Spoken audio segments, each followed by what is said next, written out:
This is the Bates Bobcast, our weekly podcast that takes a look at the week that was in Bates athletics. My name is Aaron Morris, and this week we're celebrating the third fastest 500-meter run in NCAA Division III history. It happened Saturday when Bates senior captain Truman Williams made a name for himself in Boston. Plus, women's basketball has won back-to-back NESCAC games, and senior captain Kyle Kagan had a big day for the Alpine skiing team. That's coming up on the Bates Bobcast.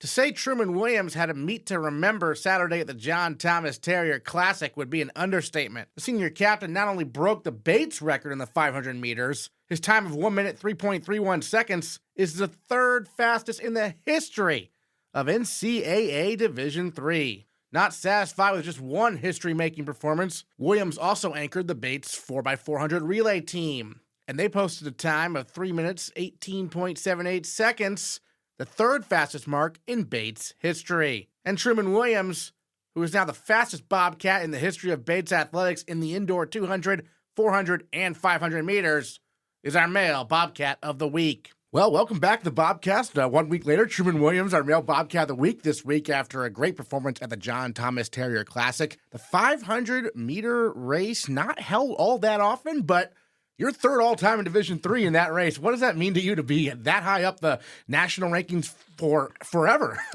It means the world to me. I know, like, the school records and everything, they're great.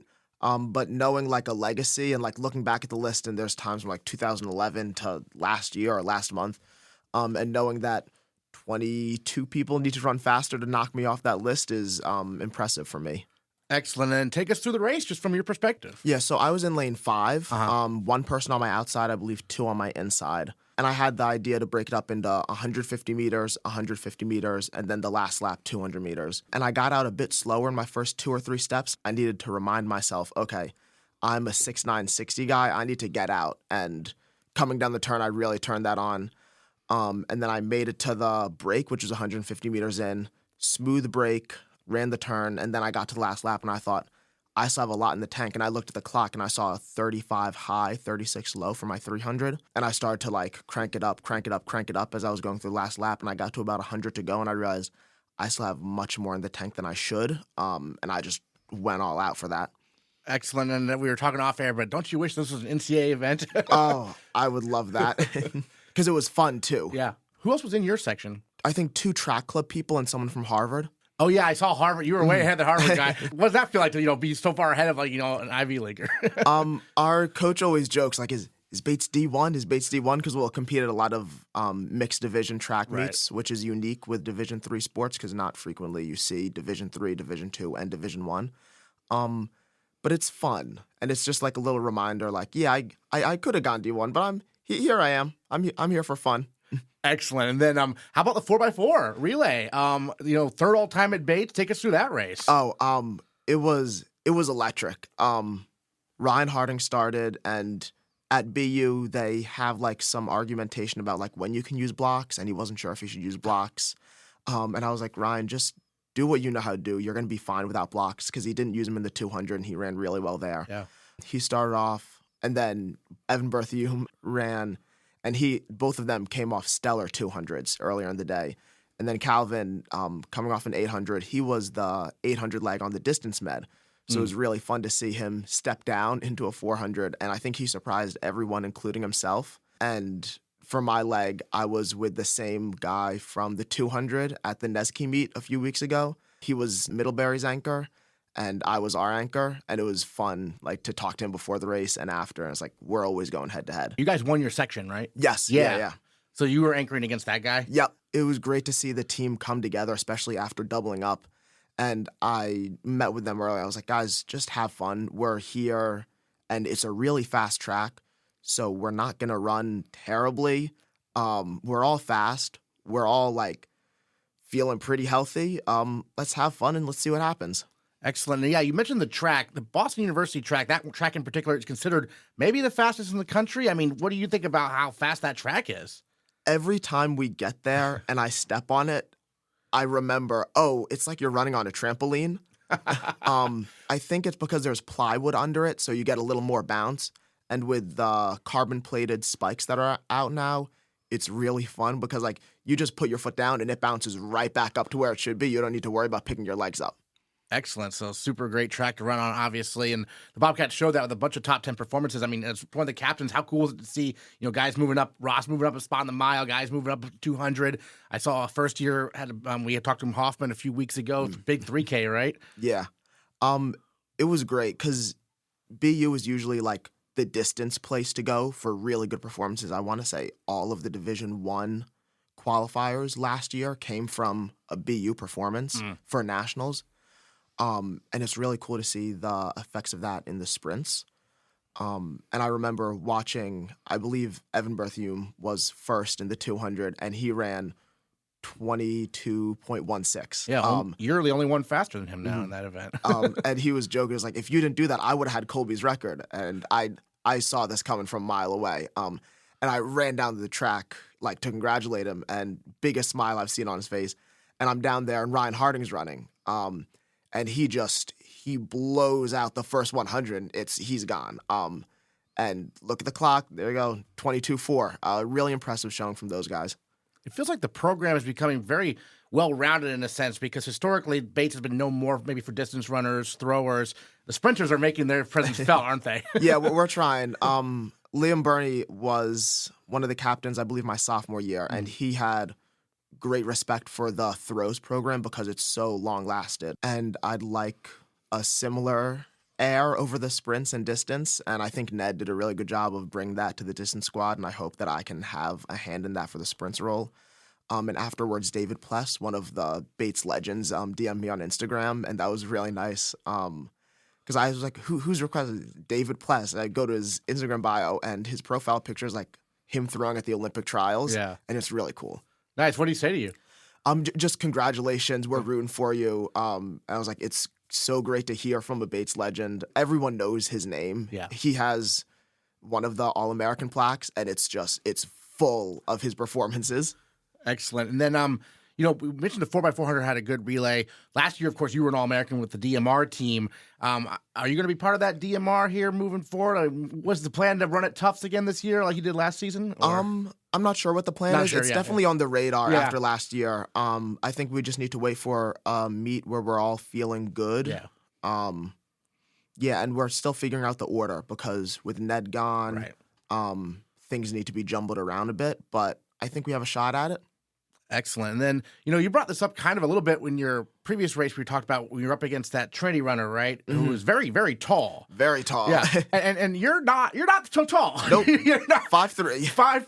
5'3". I mean, for sprinters, typically you want a longer stride. How have you been able to build your ability without, the height advantage, I guess, right? When I was younger, I remember watching a video, I think it was Asafa Powell on a treadmill, and the jump shot of it was fast times come from short ground contact and long strides.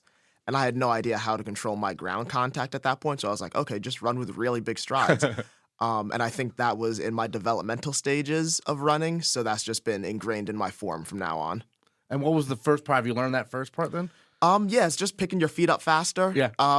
It's just leg speed, how fast your legs move and how much ground you travel. What's the feeling like to outrace some of these guys who are so much taller? I mean, that must be feeling good, right? I'll always joke, like, my coaches have said, like, you want to look about 5-10 meters in front of you on the ground, except if you're running right behind someone, you want to look, like, right on their shoulder. And for me, like, sometimes it's a bit closer to the elbow. But needing to swing out on the last turn at New England's last year, I got boxed in by the same runner, and his stride was just so long. I needed to, like, slow down like 3 steps and then go out to lane 3 and go around him, and it didn't work out so well. But like swinging out on the side and like running by him and like seeing how big his strides are and just my little choppy strides, trying my best. Main state meet, we talked a little bit about it last time, but it is now this Saturday at Bowdoin, 10:30 a.m. Some of the field events get started there in Brunswick. What events are you going to be in? Do you know yet? I think I'm doing the 60 and the 200. I might ask Coach Johnson to toss in another off event, but we'll see about that. The 60 and the 200. Okay, gotcha. So The 60 obviously is you and Kevin probably both in that, right? Yeah. Mm-hmm. And you mentioned that's kind of a fun dynamic, two of the captains and being able to race each other, right? Yeah, it's always it was always fun to see the other captains like competing with each other, and to be part of that is really exciting for the legacy. Excellent. What are your thoughts you wanted to share on the John Thomas Terrier Classic we haven't talked about yet? Obviously, a historic day for yourself and the Bobcats in general, right? I'm proud of us because my freshman year, like we went to BU and there wasn't like Bates had some stuff, but it wasn't like there wasn't anything major. And there were heats of the mile won by Bates athletes. Like you look at it, Bates in some of the higher heats, and it's really impressive to see how much we've grown. Excellent. Truman Williams, our male Bobcat of the week, the third fastest 500-meter runner in the history of NCAA Division III. Thanks so much for joining us on the Bobcast. Really appreciate it. Thank you for having me. The Bates women's basketball team got 2 key NESCAC wins over the weekend, starting on Friday when they beat Williams by a score of 80-74. Then the Bobcats earned a 66-56 win over Middlebury on Sunday. Junior Elsa Daulerio tallied a career-high 28 points in the victory over the Eves, and followed that up with her 6th double-double of the season in the win over Middlebury. And she is our female Bobcat of the week. Well, Elsa, first of all, before we talk about the basketball games, it was National Girls and Women in Sports Day on Sunday, and the team stopped by, talked to like the more than 60 kids we had at the clinic there at the Gray Cage.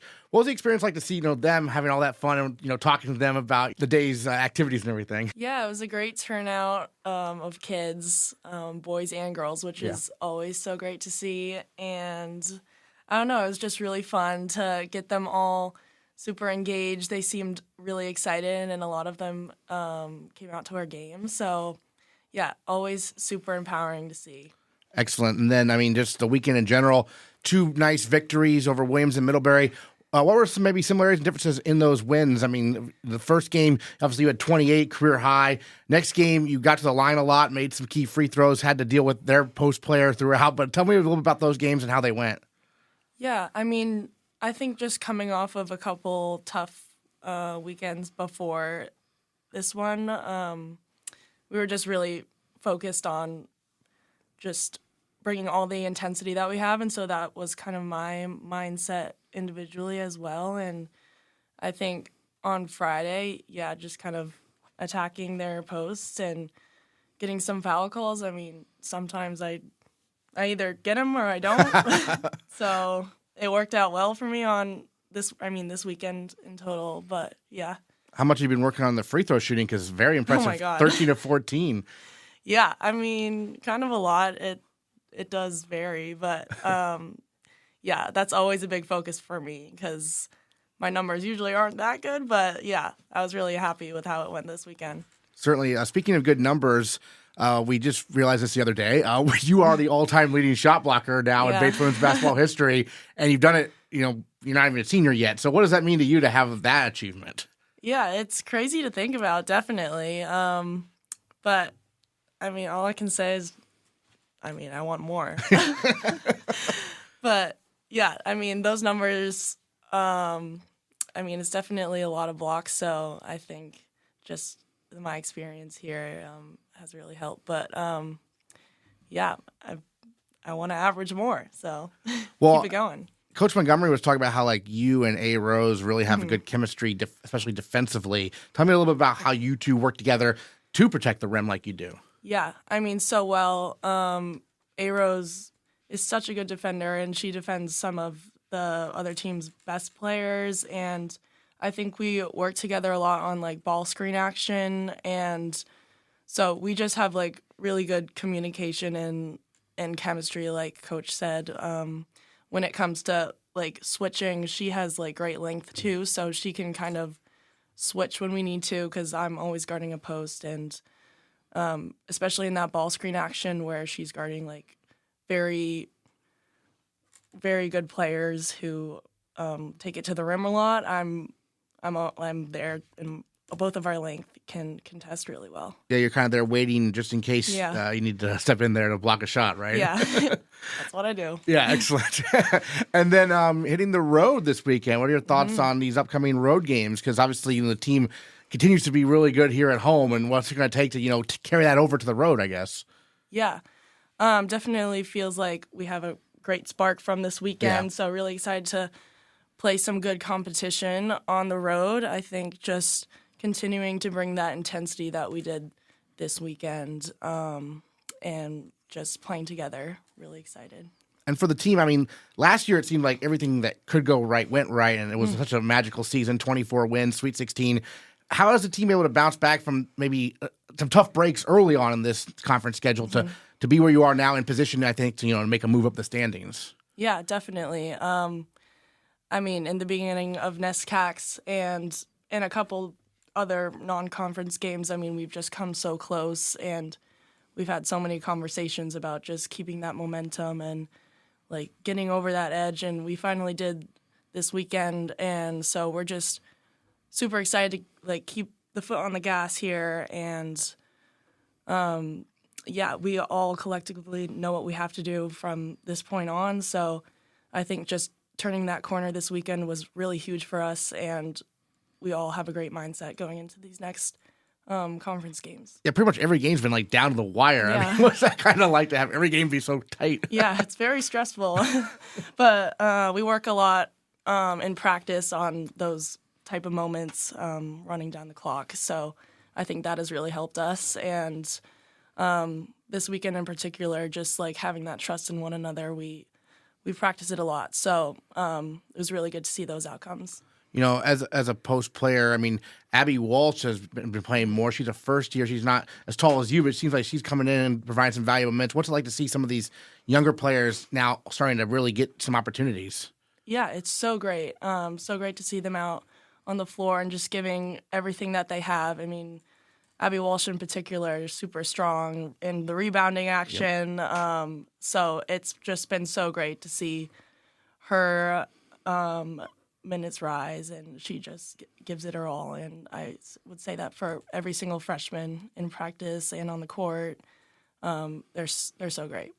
Excellent. What are thoughts you wanted to share about this past weekend? I mean, obviously you knew coming in you needed both wins, and you got them, right? Mm-hmm. So, yeah, I'm just really happy and proud of how the team stepped up this weekend.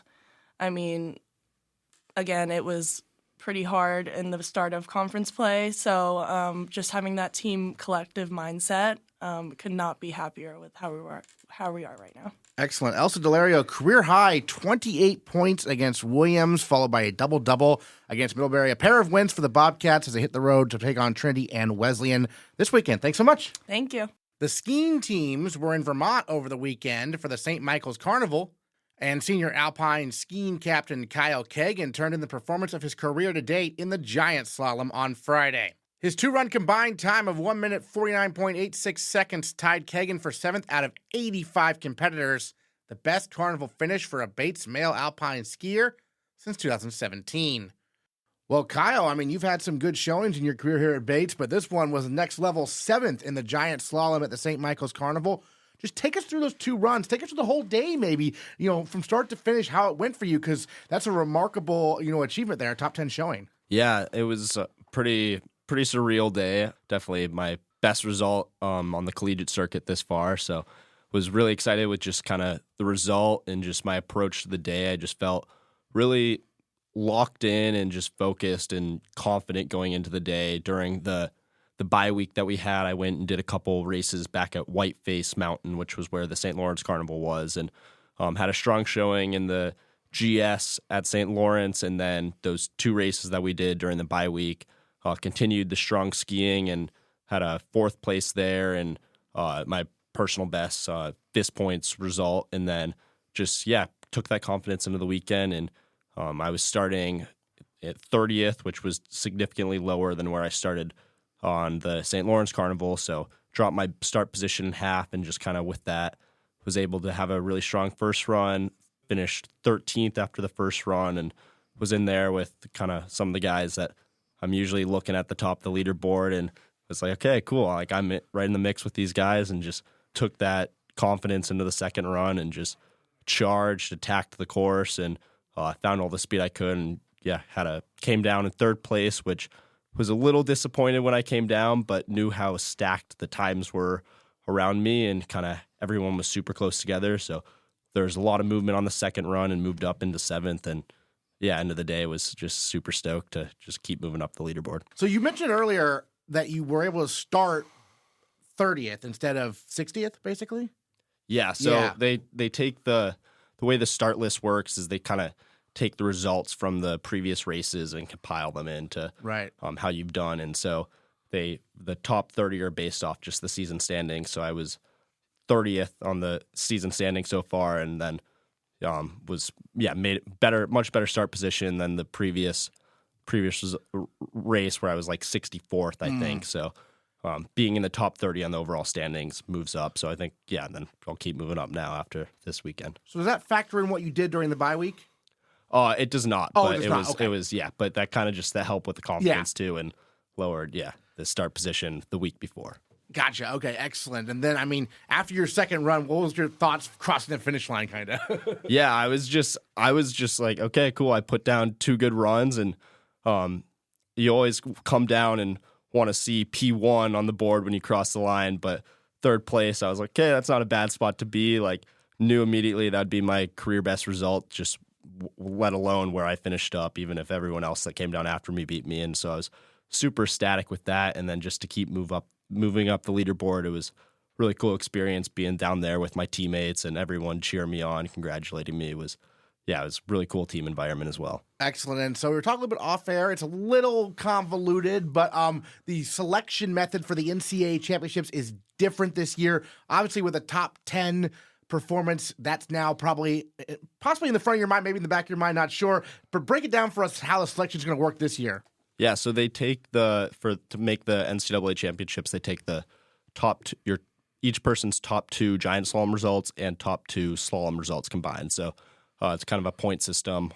First place gets you 100 points, down to 30th place gets you 1 point. So that 7th place, I think, got me like 36 points or something in there. So stronger results are weighted higher, and they just add up the points and kind of go down the board, and they take the top 18 racers to the NCAA championships. And what's cool about this is that you're actually better in the slalom traditionally, right? Yeah, I've had stronger results last season in the slalom. Yeah.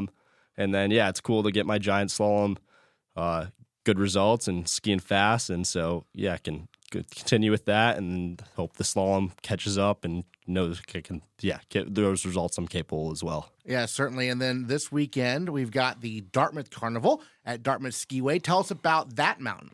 Yeah, Dartmouth's a really cool hill. It's the school actually owns the mountain, which is unlike many of the other places that we ski. It's usually just another resort, and Dartmouth owns it. They have their own ski patrol. They have their own.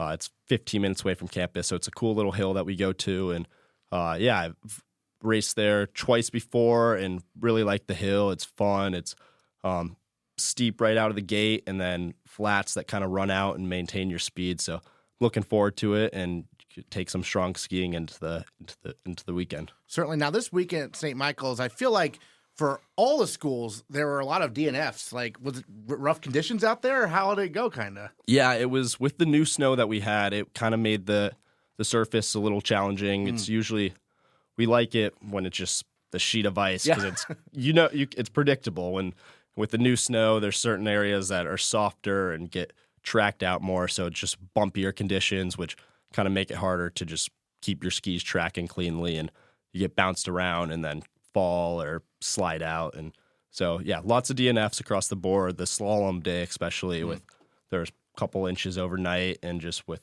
on top of the new snow all week that they got over there, it was challenging conditions. But it was definitely compared to Whiteface and here at Sunday River when we had the first race, it was just a sheet of ice, which was awesome conditions, and definitely an added variable that we have. It kind of encapsulates the challenges of skiing and how every day is completely different, right? Yeah, you never really know what it's going to be like when you wake up in the morning. So, and it's cool. It's a unique sport in that sense, where each day is just a little different than the day before. I saw day 2, your teammate and fellow captain Nick. He had I think his second run was like the 3rd fastest in the entire field. Did you see that? Yeah, he had that was awesome to see. Yeah. He's been skiing really well in training, and that's just him taking advantage of his full potential there, and something that I've seen coming, and it's cool to see him lay down a really fast run, and hopefully he continues that momentum this weekend as well. Yeah, it's just a matter of getting people to all click on the same day, right? From a team perspective, that's really challenging, isn't it? Totally, it is.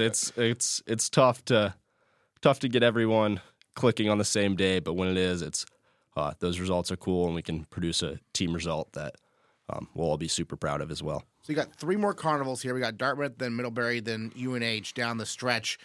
Which of those maybe is going to be the fastest, the opportunity for, another top 10, or what do you prefer in terms of those venues, kind of? I really don't have a favorite out of them. I think any of them I can, just looking to crack the top 10 again, and have my eyes set on the podium as well, and just looking forward to just, each race, taking it race by race, and just attacking, skiing, and just, having fun and going after it, and just skiing from, place, just freedom and letting my skis go, so.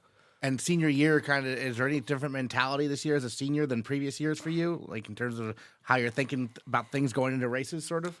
Yeah, this season I've kind of almost approached it at just a little more place of just relax. It's been in the past, especially last season, the NCAA championships were in my hometown in Steamboat. So I put a lot of pressure on, okay, I really want to qualify, and each race kind of had that in the back of my head of like where I needed to ski into, what place I needed to ski into, and kind of put an added pressure on myself that didn't really need to be there, and it kind of just made me like a little more tense, and kind of just this year I've taken it like I'm just going to take it race by race, enjoy, go out, ski fast, and have fun with it. And the good results are, I think a result of that, just kind of skiing freely and confidently, and just letting the results come as a part of it, and just trusting my ability, trusting in the work we put in the gym and in training, and just kind of knowing, okay, I can be up here with the top of the pack, and just, letting that happen and not trying to force a result. Gotcha. Were you training today in Sunday River? I took today off, actually, but we'll be up there the next 2 days, and then traveling over on Thursday. So traveling on Thursday to Dartmouth. Okay, gotcha. Yeah, because you start first thing Friday morning, right? Yeah. Of course. In terms of the training these next 2 days, what's going to be maybe points of emphasis from technical standpoint, or just, maybe nothing so fancy as that, but just like what you're focusing on, kind of? Yeah, I'm just focusing on just really just moving and kind of keeping my this just flow and confidence, and just being just strong and powerful, and just kind of gaining momentum with my skiing, and kind of just moving everything down the hill, letting my just speed kind of travel from the start to the finish line, I think is kind of the key there, and just kind of maintaining my momentum and just kind of touching up. I'm not trying to reinvent the wheel here. Just kind of I have the confidence right now with my skiing, and just kind of maintaining that, and just getting good repetitions in to kind of just propel myself into the weekend. How has life been as a captain so far? It's been fun. We have a really good group of guys, and definitely we have a large senior class, so it's really, honestly, at times it feels like I have a bunch of peers around me, and kind of bounce ideas off the other seniors as well, and kind of work together as a collective group. And the younger guys have been great, and kind of it's been, everyone's just kind of followed it along, and I feel like Nick and I, as well as on the women's side, Kenzie and Sequoia, it's been a good collective group, and kind of all get along, and we've just made it a good team environment for everyone. And aren't 3 of the 4 of you from the same hometown? 2 of us are, and then we have four Steamboat people on the total. team. Yeah. Excellent. Well, any other thoughts you wanted to share on this past weekend, and especially your amazing performance there in the GS we haven't gotten to talk about yet? Yeah, it was really cool to see Nick ski really well, and on the girls' side, we had some strong runs, but weren't able to put 2 results together. So it's been cool to see just kind of our team perform, and I'm excited to continue on to next weekend in Dartmouth. Yeah, you mentioned the strong individual runs. That's got to be the most, from my perspective at least, that's got to be the most frustrating part of skiing. Like if you go really fast on the first run, great run, now you're feeling all sorts of pressure on that second run, aren't you? Totally. It's especially too, a lot of the time from when the first run's finished to when you take your second run, it can be a 3-4 hour wait. So, okay. And it's kind of, they run the women's race, and then the men's take their second run. And so it's, a lot of waiting, and kind of a mental game as well. It's like sort of like golf in a sense, where you take one shot and you have got to go walk up, wait a while, hit it, and hit the next shot. Kind of just all these thoughts going through your head. So really just kind of, separating the two and not adding pressure on a good first run to just kind of then be, okay, you still got to execute on the second run as well after a good first run. That is a lot of downtime. You don't just get right back up the ski lift. You got to wait. I mean, how do you handle that downtime? A lot of it is a good balance of just kind of, keeping moving, taking a few runs just on the other trails and just keep skiing, but then also just rest, refuel, and kind of, having fun, chatting with other people in the lodge. Like, you don't want to just be constantly focused on it, but still need to focus on the process, know what the course is going to be like, and visualizing and kind of just creating a plan to execute, but also at the same time, like, not sitting there just like building pressure on yourself. You have to keep relaxed. So it's fun just chatting with teammates and other friends on the circuit as well, just kind of staying loose and, enjoying the day as well. Excellent. Kyle Kagan, senior captain for the men's alpine skiing team.